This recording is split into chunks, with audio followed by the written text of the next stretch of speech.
La team Ademola Lookman 3, Bayer Leverkusen 0.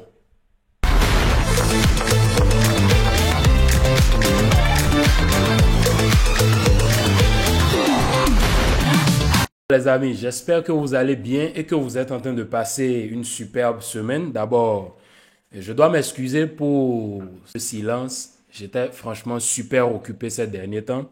Et bon, vous-même, vous le savez déjà, Madrid a gagné la Liga. Le Barça, c'est pas ça. Bien qu'il y ait beaucoup de choses à côté dont je n'ai pas parlé justement parce que j'ai pas eu le temps. Il y a eu pas mal de choses. Vous voyez là, je ne sais pas si vous voyez la médaille. Je jouais à un championnat de foot. Bon, on a terminé troisième. Hein? On a terminé troisième, une petite médaille, mais bon, ça va. J'espère que ça se passe super bien chez vous. Aujourd'hui, on avait la finale de l'Europa League.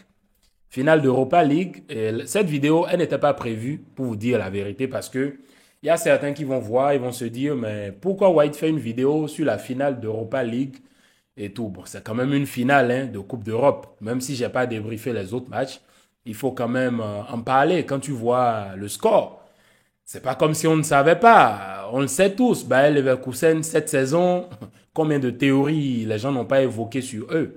Assez de théories.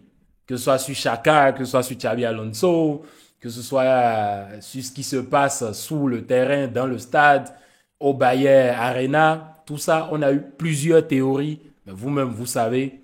Et ce qui est fou, c'est que durant toute la saison, il y a beaucoup de personnes qui n'ont pas suivi des matchs du Bayer Leverkusen. Et le jour où tout le monde se décide maintenant de suivre un match du Bayer Leverkusen, et les gars perdent 3-0. Sur qui? Sur un triplé de Ademola Lookman. Incroyable, mais son triplé. Je ne sais pas quel mode il a activé. J'ai envie de dire qu'il a activé le mode Ronaldo contre l'Atlético Madrid ou contre la Juventus. Peu importe. Mais il a activé le mode, mais Ademola Lookman, mais quel match il fait. Incroyable. Incroyable humiliation qu'il inflige à Leverkusen. Mais bon, là n'est pas le problème. Il y a beaucoup de choses dont on doit parler dans ce match. Pourquoi? Parce que, vous savez, j'ai comme cette sensation-là que pour ce match, il y a des trucs que je dois dire, il y a des trucs que je dois expliquer. Parce que il y en a, c'est comme je le disais tantôt, ils n'ont pas suivi beaucoup de matchs, assez de matchs du Bayer Leverkusen cette saison. Ils ont commencé à suivre vraiment ou commencé à prendre des nouvelles, à vraiment suivre à partir de mars.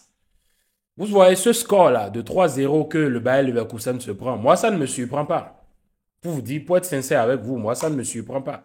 Pourquoi ça ne me surprend pas? Parce que, certes, ils ont fait 51 matchs sans défaite et tout. C'est un truc à féliciter. C'est un truc, voilà, c'est louable. Il faut leur reconnaître. Ils ont du mérite. Mais le déclic est parti d'où? C'est ce qu'il faut chercher à savoir. Le déclic est parti du match de Karabag-Leverkusen. Je ne sais pas si vous avez suivi la double confrontation. S'il y en a qui ont suivi la double confrontation, dites-moi dans les commentaires et là on pourra échanger. Moi, depuis la double confrontation Karabag-Leverkusen, certes, Leverkusen passe. Ils arrivent à se rattraper dans le temps réglementaire ou à aller au tir au but. Ils arrivent à vaincre leur adversaire au bout du suspense. Ils arrivent à passer. Mais pour tous ceux qui ont suivi ce match, mais Karabag était clairement au-dessus de Leverkusen, mais pendant plusieurs moments, pendant plusieurs phases de jeu, pendant plusieurs minutes, on peut dire que sur les 180 minutes entre les deux matchs, mais le Karabag a été supérieur, je ne sais pas, peut-être 150 minutes. Mais ils ont flanché. Ils ont flanché, ils n'ont pas pu supporter la pression. Et c'est de là où vient le déclic du Bayer Leverkusen. Et c'est de là vraiment tout le monde a commencé à remarquer que voilà, ils font des matchs sans défaite. Ils font des matchs sans défaite. Il y en a qui avaient déjà remarqué, tout comme moi. Mais le match qui a vraiment marqué le tournant, c'est celui contre le Karabag. Et moi, quand tu regardes le match contre le Karabag et tu vois le match que Atalanta te propose aujourd'hui, tu vois clairement que Atalanta, ils sont venus prêts. Et j'ai un ami sur Facebook qui a émis une théorie que j'ai trouvée intéressante. C'est pas vraiment... C'est un peu fondé. C'est un peu fondé. Pourquoi? Parce que regardez le 11 de départ que Xabi te met dans ce match. Tranquillement, il te met jusqu'à 4 cadres de l'équipe au banc. Dans une finale de Coupe d'Europe, mais qu'est-ce que tu cherches? Tu as déjà gagné la Bundesliga. Combien de matchs il te reste pour terminer la saison invaincue? À peine 3 matchs. Il ne te reste plus rien, mais pourquoi tu mets des cadres au banc? Pourquoi tu te mets à inventer des trucs sur le terrain de formation? Il s'est cru Pep. On dirait Pep quand il était au Bayern Munich, où un jour, il te sort une formation en W. Je ne me souviens plus c'était quel match. Il te sort une formation W. Et tu ne comprends pas ce qu'il cherche. Mais tu te joues une finale d'Europa League. C'est une Coupe d'Europe. Tu mets ton 11 titulaire. Tous les changements que Xabi a fait, 4 ou 5 changements dans le 11, moi, je n'ai pas compris. Je n'ai pas du tout compris. Kosunu au banc, Tchik au banc. Tu regardes, tu ne comprends pas, mais qu'est-ce qui se passe? Et dans le match, tu vois que Wirtz, il est perdu. Xhaka, il est perdu. Adli, n'en parlons même pas. Il est ultra perdu. Eux tous dans ce match, éclatassent. Éclatassent. Aucun niveau affiché. Mais ils ont été clairement dominés. Pour quelqu'un qui se lève aujourd'hui et dit que l'Atalanta ne mérite pas de gagner ce match, mais c'est de la mauvaise foi. C'est de la mauvaise foi. Il ne faut pas oublier que Atalanta aussi, ils ont un run, mais de malade. Ils ont éliminé le champion du Portugal, le Sporting. Ils ont éliminé Liverpool. Mais quand même, les gars, ils ont tabassé Liverpool littéralement. Après, je ne sais plus qui ils ont croisé. Maintenant, ils gagnent le Bayer Leverkusen 3-0. Mais moi, ça ne me surprend pas. Parce que eux aussi, ils ont été sérieux dans cette Europa League. C'est juste que tout le monde ne voit pas. C'est juste que tout le monde ne voit pas. Et ce qui est fou, c'est que tu regardes, tu te dis, mais Xabi, qu'est-ce que tu fais? Qu'est-ce que tu fais?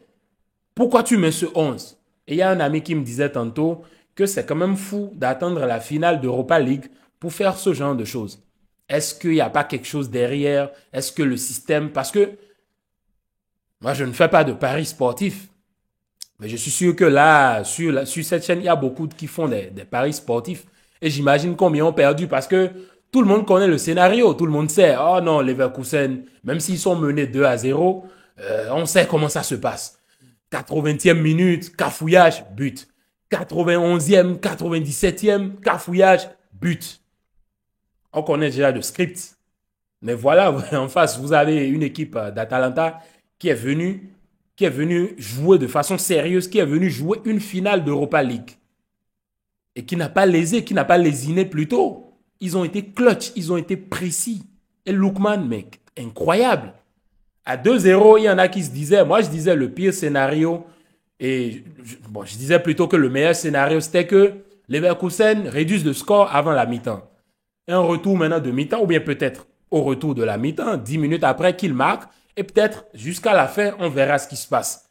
Mais en face, tu as un Atlanta qui n'était pas venu rigoler. Atalanta n'est pas, ils sont pas leurs amis. Lookman n'est pas notre ami. Lui seul, il a perdu combien de finales? Je ne sais. Il a perdu la finale de la Coupe d'Afrique des Nations. Il a perdu la finale, la Super Coupe contre la Juve, si je ne me trompe pas, ou contre l'Inter de Milan. Et là, maintenant, Lookman, il est venu en mode patron. Il s'est dit, bon, cette fois-ci, je ne perds pas, quoi. Hein, ça va, ça suffit. Un moment là, et puis ça s'arrête. Donc, j'imagine ceux qui ont fait des paris sportifs, parce que il y en a qui parlaient. Et quand Leverkusen perdait, et à la 60e ou à la 70e minute, la cote était à 9 ou bien c'était à 11 à un moment donné, je ne sais plus trop. J'imagine combien de gens ont fait des paris avant le match et lors du match. Vous imaginez? Donc clairement, le point de vue sur lequel part mon ami sur Facebook, Géovic, quand il disait que on a l'impression qu'il y a quelque chose derrière, quelque chose qui se passe, c'est peut-être possible. Parce que maintenant, dans le foot, on ne sait jamais quoi. Hein? Sinon, quand même, tu ne peux pas venir te jouer une finale d'Europa League de cette façon. C'est pas sérieux. Alors, les amis, c'était tout. C'était une petite vidéo réaction rapide. C'est pour vous dire que je suis de retour. Bon, il y aura des débriefs pour la finale de la Ligue des Champions, peu importe l'issue. Pour la Liga, je ne sais plus trop parce que la Liga est déjà perdue, donc du coup, ça ne me motive pas trop. Mais il y aura quand même assez de vidéos sur l'actu. Sur l'actu, que ce soit Barça Real et sur d'autres points footballistiques. Et il y a l'Euro qui arrive. L'Euro arrive. Il y a aussi la Copa América qui arrive. Du coup, les mois de juin, juillet, il y aura assez de débriefs, quoi. Il y aura vraiment assez de débriefs. On sera là, on fera des lives, on fera beaucoup de podcasts avec des amis. Si vous n'avez pas encore vu la précédente vidéo avec Dele Iron, allez la voir. C'est une superbe vidéo, franchement. Et il y aura d'autres vidéos aussi qui vont venir, des podcasts avec des invités. C'est un format auquel je pensais déjà, ça fait déjà un bon bout de temps. Je pense maintenant accélérer le processus. Allez, bien de choses à vous les gars. Passez une bonne fin de semaine, une bonne suite de semaine et bien de choses à vous. Peace.